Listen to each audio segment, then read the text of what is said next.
to the other heaven and hell realms within Massicism, part 2. If you haven't ever seen part 1, I recommend to go and see part 1. It is within the playlist of um, Massicism Pantheon. You can go watch it there and such. But this is part 2. The Japanese, or like the Shinto aspect of Massicism, is very different in Massicism, as we know these entities as island lords of the dragon worlds, having the dragon kings at the very top as the very top gods of this section, and the Island Lords as lesser known gods, and their children as the other gods, the younger gods, focusing more on the main gods and dragon kings in forms of worship and that. The heaven Takamagria, otherwise called the Heavenly Islands of Massicism. This heaven kingdom has a calm ocean around it and surrounded by a fog that keeps it safe and such. So at the edge of its ocean, it has a magical protection barrier of fog and such stuff to deter enemies and such and that, or unwanted other entities that might try to invade it and such. This is how it is shown in Massis's view. The goddess of the sun, Amaterasu, rules this realm, and in Massicism she's seen as a healing goddess because of the poem where she calms down the black angel in the underworld near Tartarus. Tsukuyomi, the moon god, rules with Aramatsu, and Susanoo, the god of the island chaos and thunder, to Masses. That is just one very few of their main gods and that. And usually with this one, we usually use our own like Massicism language of the language tongue of blood and that and such to give these gods names and such and that because sometimes we know them as with different aspects and different roles and duties towards the islands and that than what what proper main Shintoism knows them as. Its underworld counterpart is called Yomi, or the Yellow Fields, located in the inner parts of the third circle. This kingdom is a vast mound of flesh and open landscape, with mud, maggots, worms, and hideous vile demons who are ruled by the goddess of death and wrath, Izayami, along with Yama, who is the god of judgment and punishment, and various others. The poem shows the black angel in a large spider form here to steal the venom of Izayami, but is captured, used as a warning to respect the dead. That poem is used as a warning to have respect for the deceased and those who have passed on and that and such, because in the poem the black angel actually learns a lesson through it and that. Now the Hindu-like ways of Massicism is rooted in sigil work and that, and is seen towards the sword path mainly as a path of great power and individualism and that. This form is called monk Massicism as in a sense it shows fully how to work on oneself without becoming utterly distracted and such. Savragria Loka, the garden city, this is their heaven, that heavenly kingdom, on top of Mount Meru.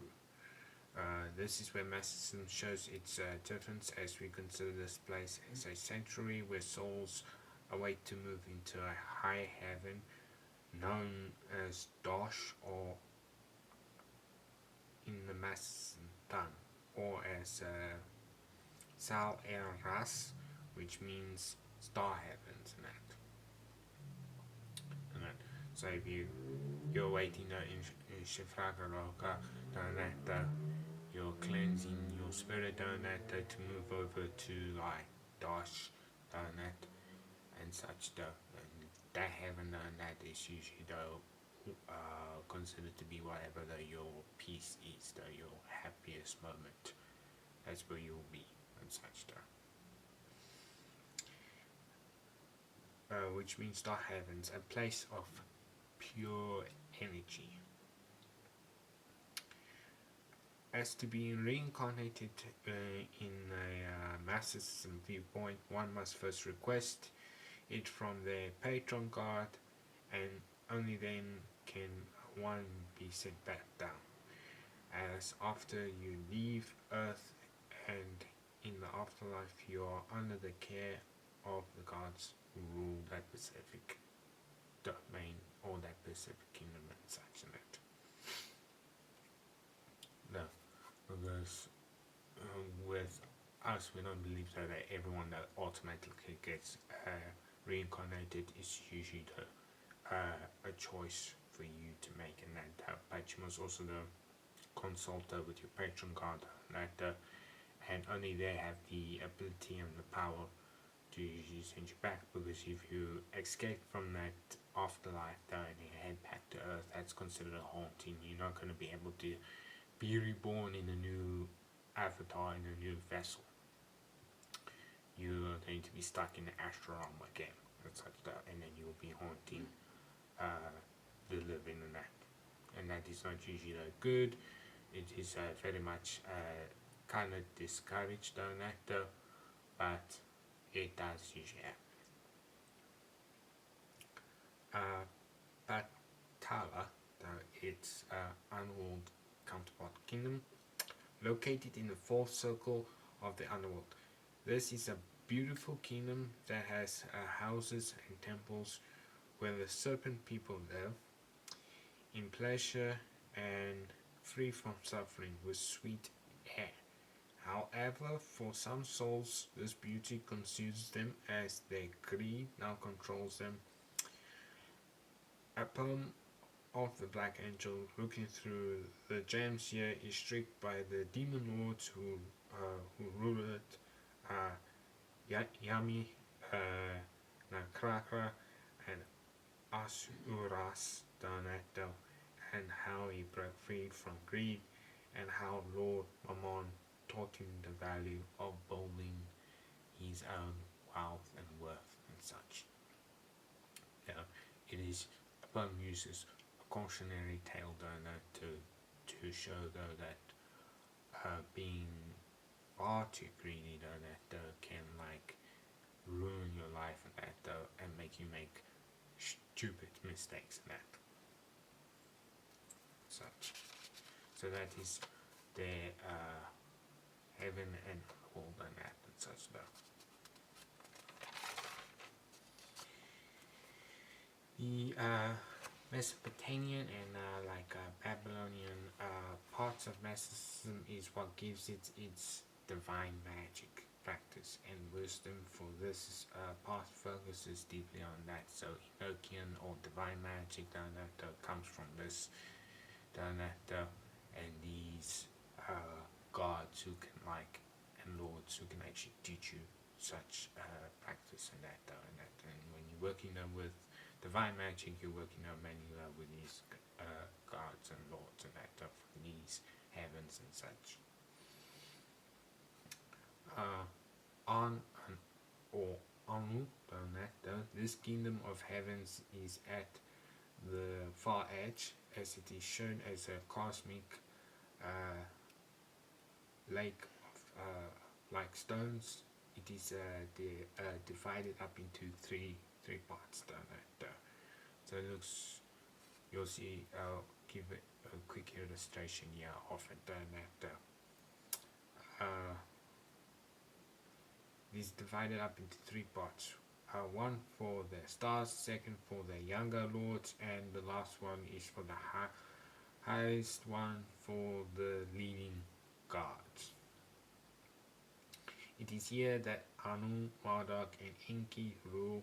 Thus, it is surrounded by by cosmic waters that is held by a magical dome. In Massicism, this heavenly kingdom is known to be very fortified, having the souls in the second part with the lords and ladies to those who acquire one as a patron god, such stuff. So, so that's on how they live. Yeah, they only live there within the second cosmic stone dome and such like that. Many main Mesopotamian Nato usually says though that they only go to a different place in Nato and have a darker afterlife done that. But with Massicism, learning on to work with these gods done that you can acquire one to allow you to be to have them as a patron, and you can live under their care that within that domain. Kur, this is their animal counterpart. In Massicism, this is described differently. In a sense, it is found in the 8th circle of the underworld. In main Babylonian ways, it is a place where all souls go down to. Thus, in Massicism ways, it is those who are false, the ones who are so fake that they lose themselves in the lies and falsehoods. It is a vast, massive mountain with endless caves, tunnels, where souls wander endlessly and lost, eating only the offerings pounded by witches and mages and drinking hot bitter water. Irishakai, Nagral, and Namtar rule here with their family. Just like in where Marduk and his family rule there, Irishakai to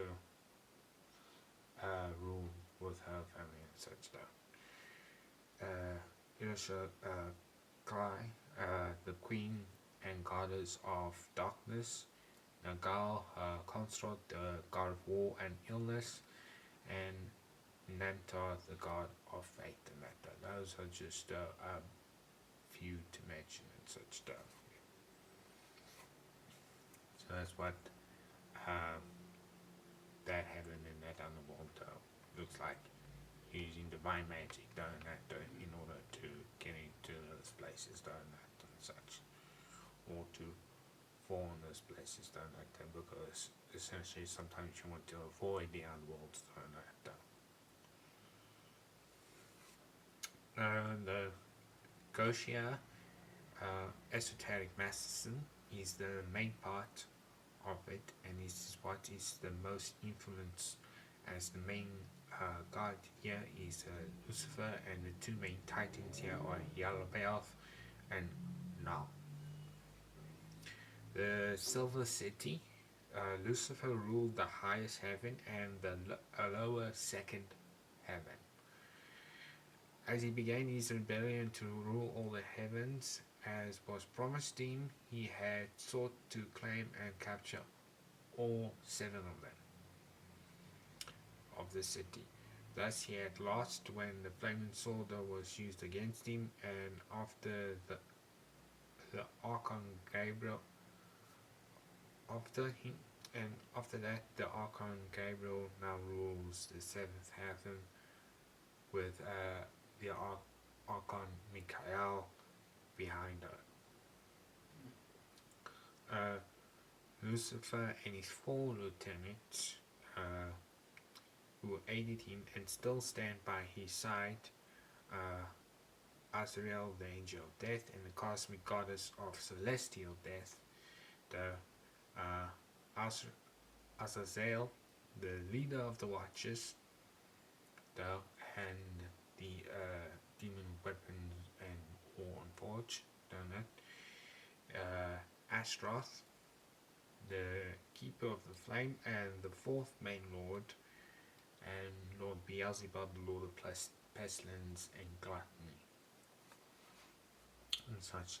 They're still ruled by Saito within Tartarus and such that. Tartarus, or you can use the word Sheol, don't they? The gods here are the Titans, all of them from every different kingdom and that. So every kind of Titan you'll find here. This land and in its center is the black throne, the seat and tower of our great God, Lord Satan, himself, the Sha'artan, which is what he's called within the Masses Platan, the Sha'artan,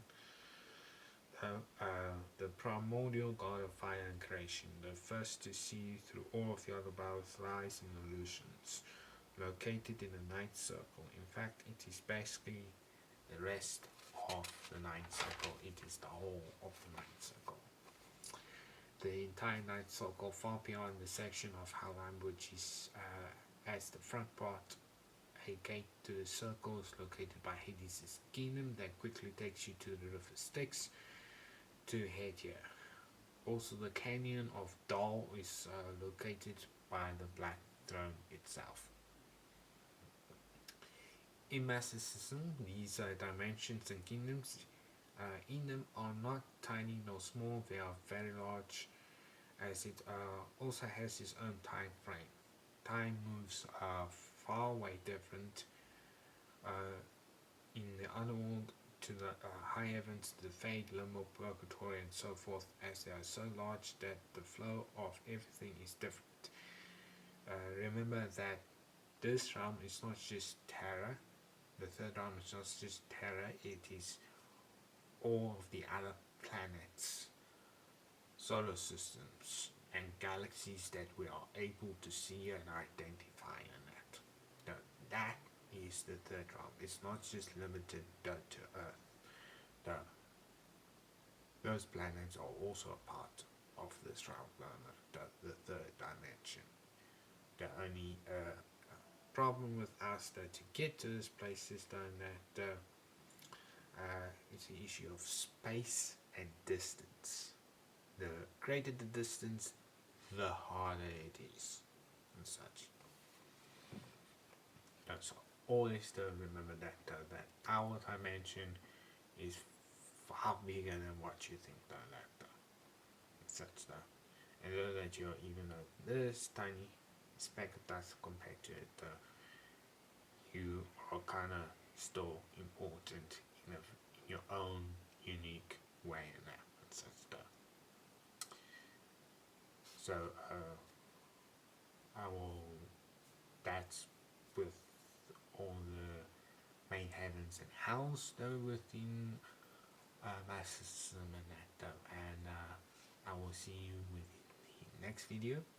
And then remember, if you haven't seen part 1, please go watch part 1 first and then come to this video and that so that you will know